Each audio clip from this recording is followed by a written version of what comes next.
Hello friends, welcome back to our channel Astanga Ayurveda. Hope you all are doing good. Today we'll be talking on a very serious health issue which is growing rapidly over a period of time, that is female infertility. As we all know, the desire of women for children is usually stronger than self-interest in beauty and may be stronger than claims of a career. And in this, childlessness may be a tragedy for our married women and can be a cause of marital upset as well as of personal unhappiness and ill health. So, first of all, what we all have to know is what is infertility. Infertility is a common global problem that is failure to conceive over one period of continuous exposure to normal unprotected coitus regularly during the appropriate period of menstrual cycle, that is considered as infertility. And in conventional medicine, there are treatments like clomiphene citrate for ovulation induction, but most of them have side effects.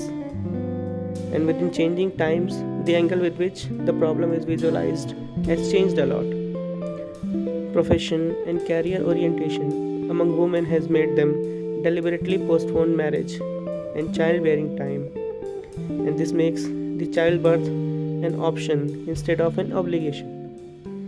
In fact, the postponement of childbearing and the option for planning a child with the help of contraceptives and termination of the unwanted contributes to the problem a lot.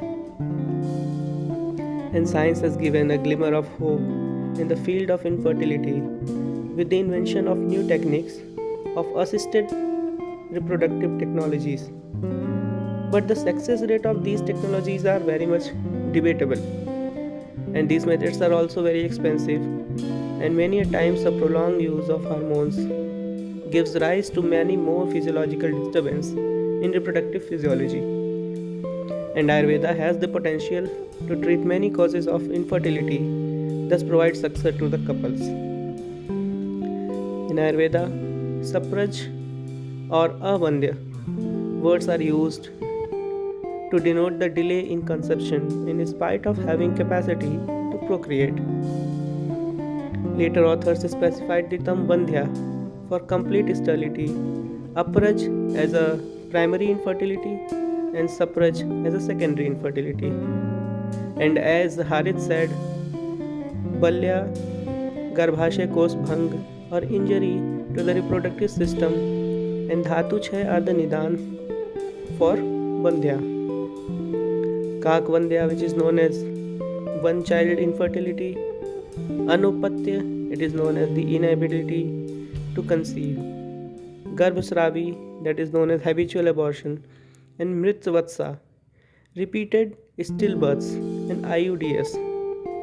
Balchhay, Garbhashay Sankoch, and injury to Bhag are the 6 types. And Harith has also told that the frequency of menstrual disturbance is more in fertile ladies due to filling of Chir Nadi with Vat instead of Chir. And the incidence of infertility in general population ranges from 10 to 15%. And the etiological factors for infertility around 35 to 40% are seen in female partners, 35 in male, another 10 to 20% are combined. And friends, there are certain cervical factors that affect the fertility according to Ayurveda are Yoni Vyapad, that is Antarmukhi, that is retroversion, Phalini, that is prolapse, Suchimukhi, that is pinhole as congenital or post-cauterization or amputation of cervix. Pittaj or Kapha Yoni Vyapad are cervicitis or erosion. And other than this, there may be some other factors also, which may be uterine factors, fibroids, pelvic inflammatory conditions, tubal factors as like PCOS, which is the most common cause nowadays. And now we'll be talking about the Ayurvedic approach in management of infertility. In Ayurveda, local treatment or varieties of Sthan Chikitsa are the best choice in these cases based on dosa's predominance. As like when Pitta Lakshans are more, Panchvalkal Kashay, Avagahan or Yoni Dhavan along with Patrangasav, Ushirasav, Chavikasav, Negrodadigan Kashay, Chandraprabha, Gandhak Rasayan may be selected for the patients. And in case of Kafvat doshas, in Kandu Pradhan, then Dashmul, Trifla Kwat, along with intake of Abhyarist, Varunadi Kashay, Dashmul Kashay, Nimbadi Guglu. These are the things which can be advised. And there are some herbs which are very beneficial in female infertility.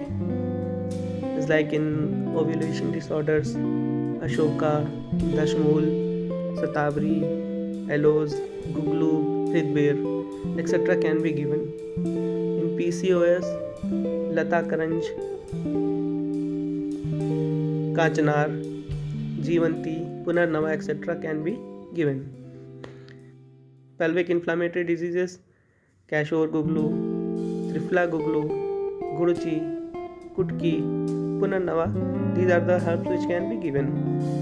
In underdeveloped uterus, Shatabri, Ashwagandha, Vidari Kand, Bala, Nagbala, and Surungatak, etc. are the herbs which are given. And as we all know, Ayurveda is an age-old way of treatment which is very safe and effective. And in recent years, lots of researches have been done to support the fact that Ayurveda is very effective in such kind of problems.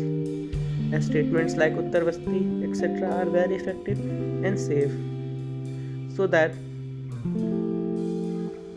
without any still side effects and complication. It would be very beneficial for patients to go directly to Ayurveda if they are diagnosed with such complications. And it is important to understand that like modern medicine science, Ayurveda is also a science. So it is necessary for everyone to consult an Ayurveda specialist before consuming any Ayurvedic drugs or herbs. And to discuss your infertility problems, you can go to the description link below and can contact with our medical specialist online through phone or by visiting us. Thank you and see you soon. And please subscribe our channel for daily health routine and benefits. Thank you.